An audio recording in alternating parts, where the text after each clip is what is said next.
Selamat siang. Ini adalah unjuk keterampilan pelatihan penerapan ketentuan K3 bagi ahli K3 umum. Saya Agus Francisco. Dan di sini kami mendapat tugas untuk menginvestigasikan kecelakaan kerja. Jadi di sini ada studi kasus kren proyek cepat jalur ganda di Matraman, Jakarta roboh menimpa pekerja. Kronologinya, 4 pekerja dikabarkan meninggal dunia tertimpa kren yang mengangkat beton dalam proyek kereta cepat jalur ganda Jakarta-Bandung, kawasan Matraman, Jatinegara, Jakarta Timur. Pada hari Minggu, 4 Februari 2018, kren itu roboh sekitar pukul 5 pagi.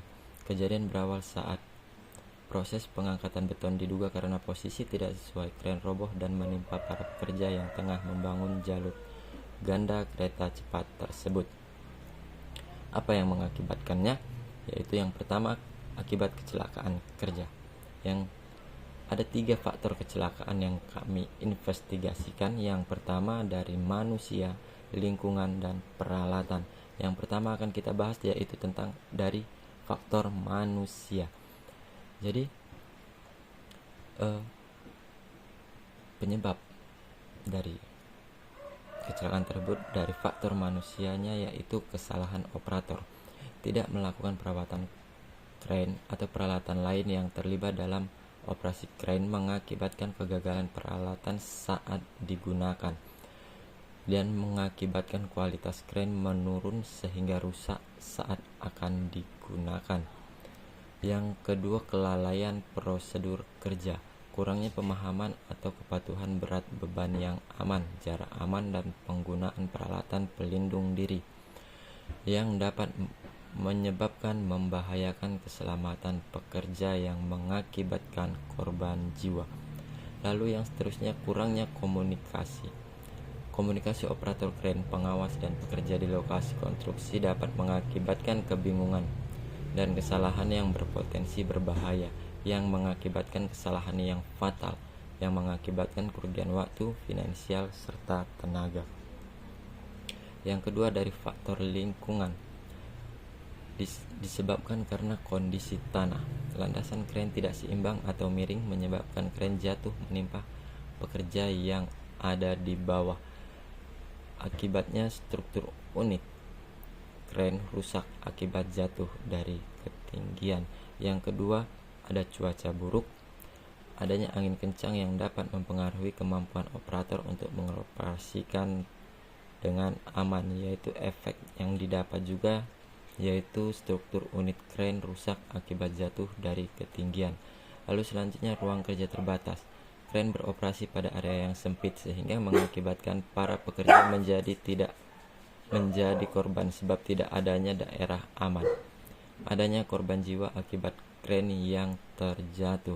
Lalu yang ketiga, faktor dari peralatan, yaitu yang disebabkan dari kelebihan beban, pengangkutan barang proyek yang melebihi kapasitas yang semestinya mengakibatkan kren kehilangan keseimbangan sehingga terjatuh. Lalu selanjutnya, yang disebabkan oleh kerusakan umur pakai kren. Semakin tua usia kren, semakin besar kemungkinan adanya kerusakan pada komponen kren yang menyebabkan adanya pengeroposan atau korosi pada struktur badan kren yang mengakibatkan badan besi kren patah. Selanjutnya, kegagalan sistem kontrol.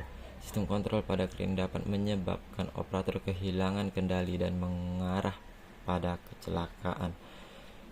Selanjutnya, sistem kren rusak mampu mengakibatkan bahaya di kawasan sekitar kren. Lalu yang kedua, masalah yang mengakibatkan kecelakaan kerja. Dari hasil analisa berdasarkan faktor yang telah diidentifikasi yang mengakibatkan terjadinya kecelakaan kerja berupa satu dari faktor manusia, yaitu kurangnya pelatihan pada operator kren. Yang kedua, kelalaian dalam mematuhi prosedur kerja. Yang ketiga, miskomunikasi pekerja. Lalu faktor yang kedua dari lingkungan. Yang pertama yaitu kurangnya memahami lokasi area kerja yang mengacu pada prinsip K3. Yang kedua, musim atau cuaca yang tidak mendukung pekerjaan. Lalu faktor yang ketiga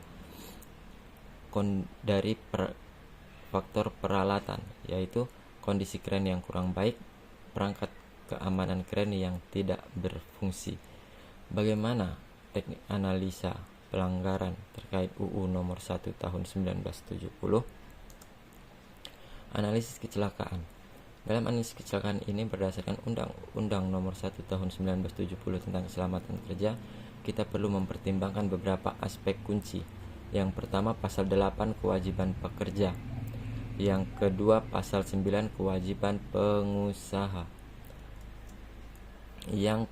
Lalu ada pasal ke-13 kewajiban pemerintah. Lalu selanjutnya ada pasal 15 sanksi dan tindakan hukum. Apa rekomendasi dan saran pencegahan kecelakaan kerja?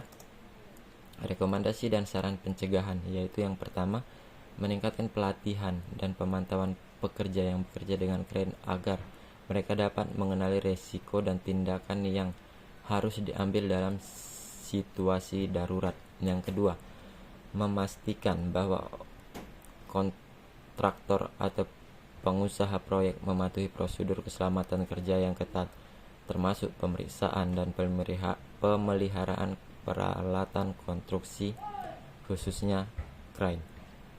Lalu yang selanjutnya, melakukan penyelidikan lebih lanjut oleh otoritas keselamatan kerja untuk memahami penyebab pasti kecelakaan ini dan menentukan apakah ada kelalaian atau pelanggaran yang berkontribusi pada insiden ini. Selanjutnya, memperketat pengawasan dan penegakan undang-undang keselamatan kerja di proyek, termasuk inspeksi rutin oleh otoritas yang berwenang. Kesimpulan, kecelakaan kren yang mengakibatkan kematian 4 pekerja di proyek kereta cepat jalur ganda di Matraman, Jakarta merupakan insiden serius yang memerlukan investigasi, perbaikan pengalaman kerja, dan tindakan hukum yang tepat. Jadi sekian dan terima kasih atas hasil investigasi saya dan tugas saya. Sekian dan terima kasih. Saya Agus Francisco pamit undur diri.